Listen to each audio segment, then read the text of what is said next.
Hey guys, and welcome to Armchair Conversations with Rob.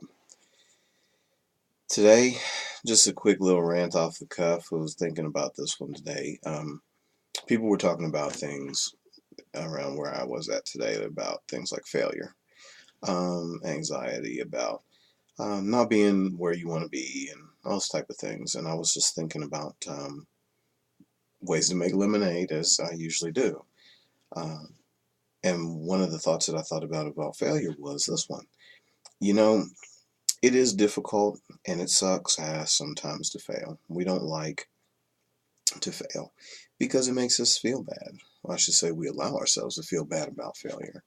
Um, we make it makes us think all the negative things that we tell ourselves on a daily basis that we don't mean to are true, like that we're not good enough, or that we're not this or that, or we're too tall, too fat, too skinny, too white, too black, too whatever. Um, but here's another way to look at that. A lot of times failure doesn't have to be anything other than a counselor. It doesn't have to be a jailer. It doesn't have to be a death sentence. It doesn't have to be a permanent state of affairs. Just because you failed today or you failed yesterday at some one thing that maybe was really important to you, but you failed at it, and now you feel like it's not enough, like you're not enough, like life is not enough, like you failed, failed. Oh my. One of the things I want to remind you of is if you make failure and fear, which we'll talk about another time, a counselor and not a jailer, you might be surprised at how much more successful you'll be.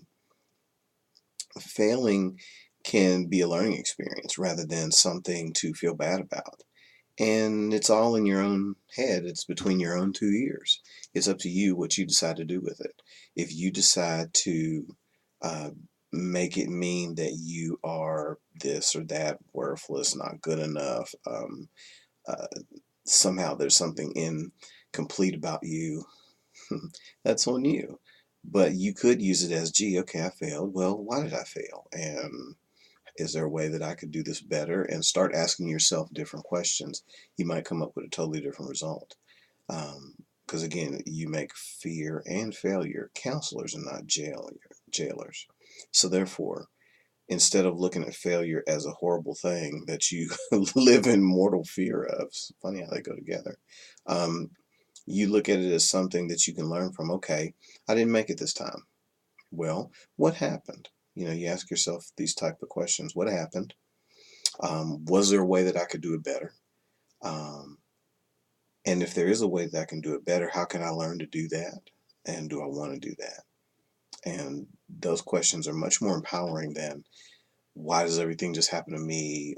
Why is life so blah, blah, blah? So, again, I just want you to think about it. Ask yourself different questions, empowering questions about your failures, especially if you want to improve or get better at something. Let's see.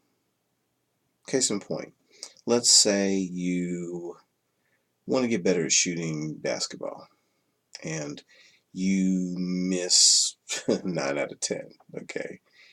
You could look at that as failure and say, oh my God, I suck. And, that's just the way it is. I'm just horrible and I'm not good enough, and start running the crappy dialogue that we all tell ourselves to put ourselves down about things that we feel bad about because it's what we've been taught. Or you can say, okay, heck, I missed 9 out of 10. Well, what was right about the one that I did make? How did it feel to me? Did I line my shoulders up this way? Did I do this? Did I do that? And how did it feel as the ball left my hands? What was I saying to myself? What was I picturing to myself? And then go apply that to the other 9 shots and see if you make some improvements.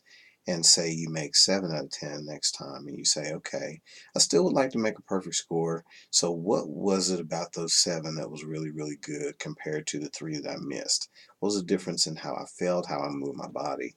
Um, and it's not just about physical things. You could do this with anything. You could do this with your job. Because I've had to apply some concepts and techniques to different jobs I've had over the years to improve myself in that job.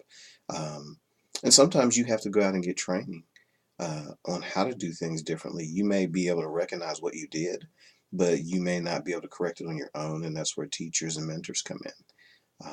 So again, fear and failure are counselors, not jailers. You can use them to grow, to improve, to adjust. Because as I always say, you just do something. Don't worry about doing the right thing, the perfect thing, the perfect timing. Just do something. And then you can adjust, because you can't perfect anything that's standing still except practicing standing still. So everything else mostly requires motion, and you perfect it while you're moving. You can't perfect your free throws in basketball if you don't actually get out there and shoot and adjust. You can't perfect your boxing jab, your karate kick, your motorcycle run, unless you actually do them and adjust in motion. So why would you think the rest of your life wouldn't be the same? Adjust in motion. Do something, make adjustments, improve, and stop making failure this horrible event that is catastrophic and the stars are coming down and Chicken Little's running right past you screaming the sky's falling just because you failed. Do something different. Ask yourself a different question about how you can improve that failure, and you may find you're not failing as much as you used to, or possibly anymore. Anyway, just off the cuff, impromptu. Thank you for sharing my armchair. Please give me feedback, give me comments. I appreciate all of you guys that are supporting me and that take a look at what I've got to say and share with me, because I learn from you just as much as you learn from me. In the meantime, hope you have a wonderful day whenever and wherever you are, and thank you for sharing my